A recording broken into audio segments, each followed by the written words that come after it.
Good morning বন্ধুরা, সবাই কেমন আছো? আশা করছি সবাই খুব ভালো আছো আর আমিও ভালো আছি। আমার আরেকটি নতুন ব্লগে তোমাদের সকলকে স্বাগত জানাই। এখন বাজে সকাল 9টার মতন আর আজকে ব্লগটা আমি এখন থেকে শুরু করছি। আশা করছি আজকে ব্লগটা তোমাদের কিছুটা হলেও ভালো লাগবে। তাহলে বন্ধুরা চলো আজকে ব্লগটা শুরু করা যাক। বাজে সকাল 9টার মতন। সুবিরা রাবির বায়না ধরেছে আজকে বিরিয়ানি খাবে।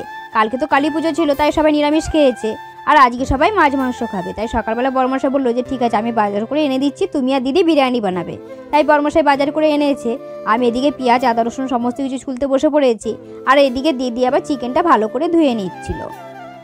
বাড়িতে এখন অনেকজন সদস্য আছে, সবার জন্য যদি বিরিয়ানি কিনে আনতে হতো তাহলে অনেক টাকা লেগে যেত। আমিও বিরিয়ানি বানাতে পারি আর এদিকে ছোটো ননদও বিরিয়ানি বানাতে পারে। তাই বললাম যে সমস্ত কিছু কিনে এনে দাও, বাড়িতেই বিরিয়ানি বানাই। আবার কে কিনে খেতে যাচ্ছে, ঘরে বানালেও তো অনেকটাই ভালো হয় খেতে। এদিকে বিরিয়ানি রেডি করছিলাম আর এদিকে মা দেখো সমস্ত প্রসাদগুলো বের করেছে, বের করে সবার জন্য প্যাক করছে। সবার বাড়িতে প্রসাদ পাঠানো হবে আর সকালবেলা তো প্রসাদ আনা হয়েছে, সকালবেলা সবাই প্রসাদই খেয়েছে। বিরিয়ানি সমস্ত কিছু রেডি করার মধ্যে এদিকে চাল গুঁড়ো করা হচ্ছে। বাবা এদিকে পিঠে খেতে চেয়েছে তাই রাত্রেবেলায় পিঠে বানিয়ে দেওয়া হবে, তাই চাল গুঁড়ো করা হচ্ছে। ছোটো ননদ মিক্সারে গুঁড়ো করে দিচ্ছে আর এদিকে বড় ননদ গুঁড়োটা চেলে দিচ্ছে। এদিকে ঢেকিতেও গুঁড়ো করার জন্য গিয়েছিল সকালবেলায়, কিন্তু ঢেকিটা প্রচুর নোংরা আছে তাই বলে যে ঢেকিতে গুঁড়ো করবো না, মিক্সারেই করে নিই। এদিকে দেখো সুবিরা তো খেয়ে দিয়ে কাজ নেই তাই দাদুকে যে জ্বালাচ্ছে। বাবাকে রোদের ভিতর শুয়ে রাখা হয়েছিল, যে সারাদিন ঘরের ভিতর থাকে তাই ঠান্ডাতে রোদের ভিতর শুয়ে রাখা হয়েছিল। আর সুবীর দাদুকে দেখো কেমন জ্বালাচ্ছে। দাদু নাতির সম্পর্ক তো এরকমই হয়, একটু দাদুদেরকে জ্বালাতেই হয়। সমস্ত কিছু কাটাকাটি হয়ে যেতেই ছোটো ননদ গ্যাসে পেঁয়াজটা ভেজে নিচ্ছিল আর এদিকে আলুটাও সিদ্ধ দিয়ে দিয়েছিল। এদিকে আবার বড় ননদ ভাতটা করে দিচ্ছিল। আমরা বলেছিলাম করব, কিন্তু 2.5 কেজি চাল ছিল, আমরা আবার অন্য গামলায় চাপাচ্ছিলাম, বড় গামলায়। আর বড় ননদ বলছে না এই হাঁড়িটাতেই হয়ে যাবে, আর আমরা বলছিলাম যে না হবে না। তাই বড় ননদ বললো যে ঠিক আছে আমার কাছে দাও, আমিই করে দিচ্ছি।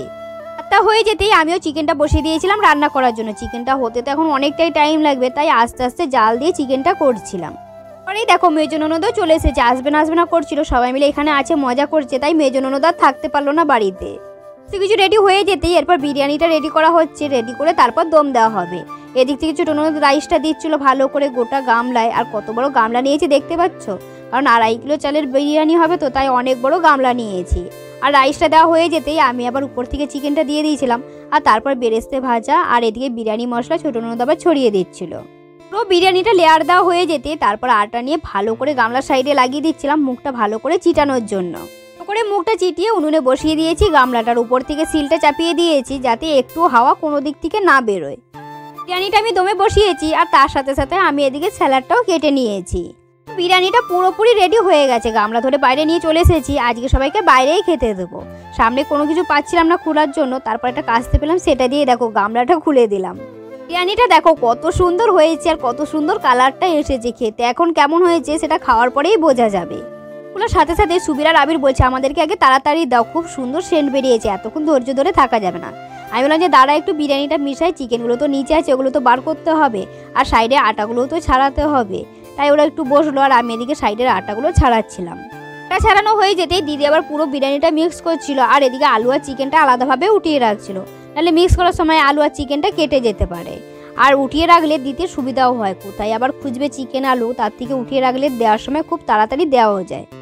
তারপরে দেখো সবাই মিলে বসে পড়েছে বিরিয়ানি খেতে। সবাইকে বিরিয়ানি দিয়ে দিয়েছি, তার সাথে একটা জায়ের ভাইও ছিল, তাকেও নিমন্ত্রণ করা হয়েছিল বিরিয়ানি খাওয়ার জন্য। সবাইকে খেতে দিয়ে দিয়েছি। আমরা এখন যে কজন বাকি আছি সেই কজন এখন বিরিয়ানি নিয়ে বসে পড়বো খেতে। বিরিয়ানি খেয়ে আমরা সবাই মিলে বসেছিলাম রোদে, তখনই আবার একটা লোক কেক বিস্কুট সমস্ত কিছু নিয়ে যাচ্ছিল আর সেখান থেকে আবার ছোটো ননদ কেক কিনলো আর আমরা সবাই মিলে বসে বসে কেক খাচ্ছিলাম। রোদ চলে যেতে আমি আর 3 ননদ আর এদিকে ছোটো ননদের মেয়ে সবাই মিলে বেরিয়ে পড়েছি গ্রামে একটু ঘুরতে যাওয়ার জন্য। একদিন পর গ্রামে আসি তো তাই সেরকম ভাবে কোথাও ঘুরতে যাই না, ননদরা আসলে তাদের সাথে একটু গ্রামে ঘুরতে যাই। আর এদিকে গ্রামের সবাইকে কিন্তু আমি চিনি না, তবে গ্রামের সবাই কিন্তু আমাকে চেনে।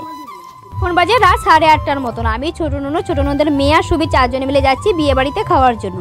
আজ আবার একটা বিয়ে বাড়িতে ইনভাইট আছে, কালী পুজোর দিন যে বিয়ে বাড়িটা হয়েছিল সেটার আবার আজকে বউ ভাত। আর এদিকে বর্মশাইকে বলছিলাম, ও বললো একটা জন্মদিন পার্টিতে খেয়েছে তাই আর বিয়ে বাড়িতে খাবে না। বিয়ে বাড়িতে এসে বসে পড়েছিলাম খাওয়া দাওয়া করতে। বিয়ে বাড়িতে এসে কেউ আগে খাওয়া দাওয়া করে, আগে তো বউ দেখে তারপর খাওয়া দাওয়া করে। আসলে কি হয়েছে, খাওয়া দাওয়ার প্যান্ডেলটা একদম রাস্তার সাইডেই ছিল, তাই দিদি বললো যে চলো আগে খাওয়া দাওয়া করে নি, তারপরে যাওয়ার সময় বউ দেখে তারপর যাবো।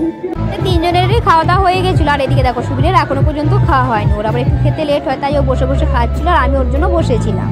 তা করে তারপর আমরা চলে গেছিলাম বউ দেখার জন্য। যেয়ে দেখি বউ তো শীতে কাঁপছে, একটা চাদরও পর্যন্ত দেয়নি গায়ে দেওয়ার জন্য। কি অবস্থা দেখতে পাচ্ছ, শীতকালে কেউ আবার বিয়ে করে? এ বাড়ি থেকে খেয়ে এসে দেখি একটু রাত করে মন্দিরে বিয়ে হচ্ছে, তাই আমরা সবাই মিলে চলে এসেছি বিয়ে দেখার জন্য। আর মন্দিরে কিভাবে বিয়ে হয় এর আগে আমি কোনোদিন দেখিনি, আজকেই ফার্স্ট টাইম দেখছি যে মন্দিরে কিভাবে বিয়ে হয়।